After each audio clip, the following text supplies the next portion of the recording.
ہمارے زمانے میں جس طرح سے قرآن کو ایک مقابلہ، قرات کا مقابلہ ہو رہا ہے، اور قرات کے اندر جو ہے پھر بہت تکلفات، اور اس کا معاملہ جو ہے اگرچہ اچھا تو وہ بھی لگتا ہے، اس میں کوئی شک نہیں۔ میں خود اس کا بہت ہی شوقین رہا ہوں، مصری قرات کا۔ اور آپ کے علم میں ہونا چاہیے مصریوں کا حال یہ، چاہے نماز نہ پڑھتے ہوں، چاہے روزہ نہ رکھتے ہوں، لیکن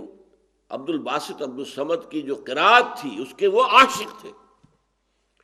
کہیں محفل قرات ہو رہی ہے اور عبد الباسط عبد الصمد جو ہے قرات کرنے والا ہے تو ٹھٹ کے ٹھٹ لگ جائیں گے لوگوں کے۔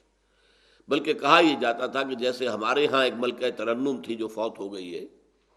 وہاں بھی ایک ملکہ ترنم تھی، ام کلثوم۔ تو لوگ کہتے ہیں جتنے لوگ اس کے ام کلثوم کے گانوں کے شوقین تھے اتنے ہی لوگ عبد الباسط عبد الصمد کی قرات کے شوقین تھے۔ تو ہے اس میں حسن ہے، لیکن یہ تکلف جو ہے پسند نہیں ہے،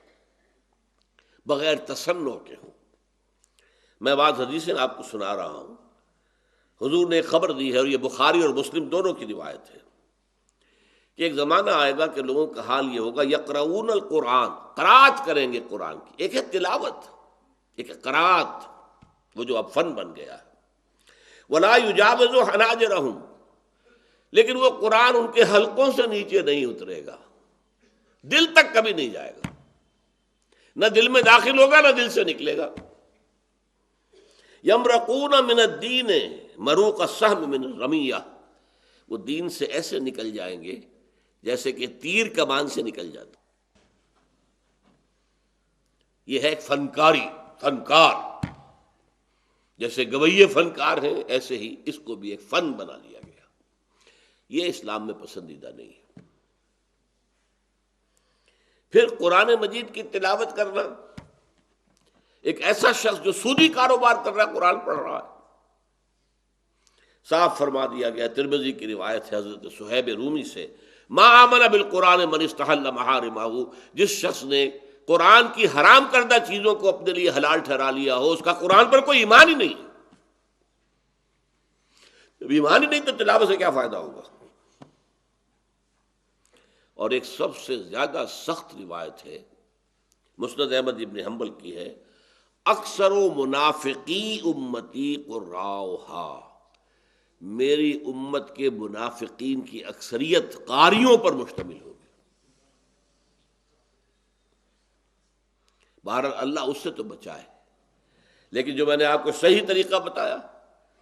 ٹھہر ٹھہر کر اپنی اچھی سے اچھی آواز میں تجوید کا لحاظ کر کے،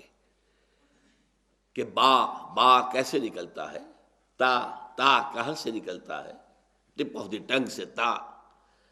ہا حرف سے نکلتا ہے، حمزہ علیحدہ شید، الف اور عین میں کیا فرق ہے، یہ چیزیں معلوم ہونی چاہیے۔ سین اور شین کا فرق معلوم ہونا چاہیے، اور اس میں انسان چھوٹا کاف اور بڑا کاف،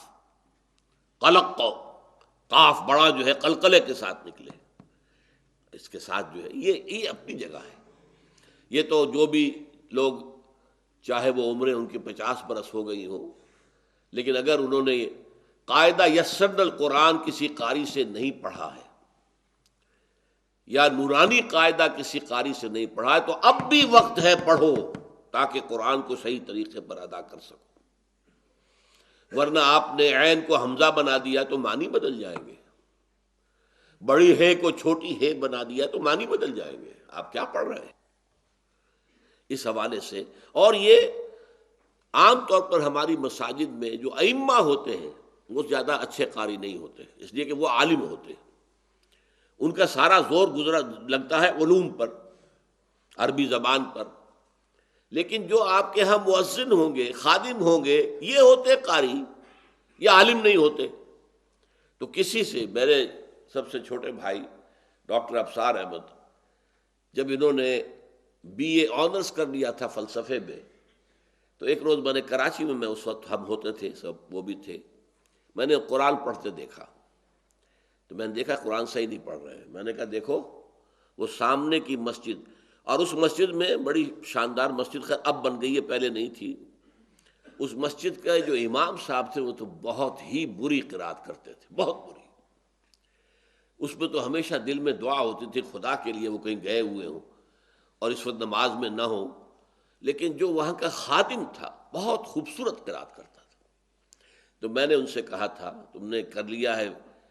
be A honours in philosophy, اس سے یہ نہ سمجھنا کہ قرآن پڑھنا بھی آ گیا ہے، اب اس کے سامنے زانو تلمس طے کرو، وہ جو ہے جو خادم ہے مسجد کا مؤذن ہے اس کے سامنے بیٹھو اور اس سے یسر القرآن یا جو ہے نورانی قاعدہ پڑھو۔ تو یہ ہے تجوید، تجوید بہت ضروری ہے، بہت ضروری ہے۔ ایک ہے قراءت کے اندر خاص صناعی پیدا کرنا، خاص جس سے کہ لوگ خوش ہوتے ہوں، سانس لمبا کھینچ لیا ہے اس پر نعرے لگ رہے ہیں، پھر یہ نہیں، بلکہ قرآن مجید کو ہم نے دیکھا ہے جو استاذ القراء تھے خلیل حسنی، وہ زیادہ لمبا سانس کرنے کی طرف جو ہے وہ توجہ نہیں کرتے تھے، ہاں آیت ہی لمبی ہے تو وہ لمبا چلاتے تھے تاکہ آیت کے ساتھ ختم کریں۔ قاری عبد الباسط سبز جو ہے ان کا تو یہ تھا لمبے سے لمبا سانس، اور اسی پر پھر نعرے لگتے تھے زیادہ۔ بہرحال دیکھیے، ایک ہے قرآن کی تلاوت، ایک ہے قرآن کی ترتیل، ایک ہے قرآن کی قراءت، میں نے ان کے فرق آپ کے سامنے واضح کی ہے۔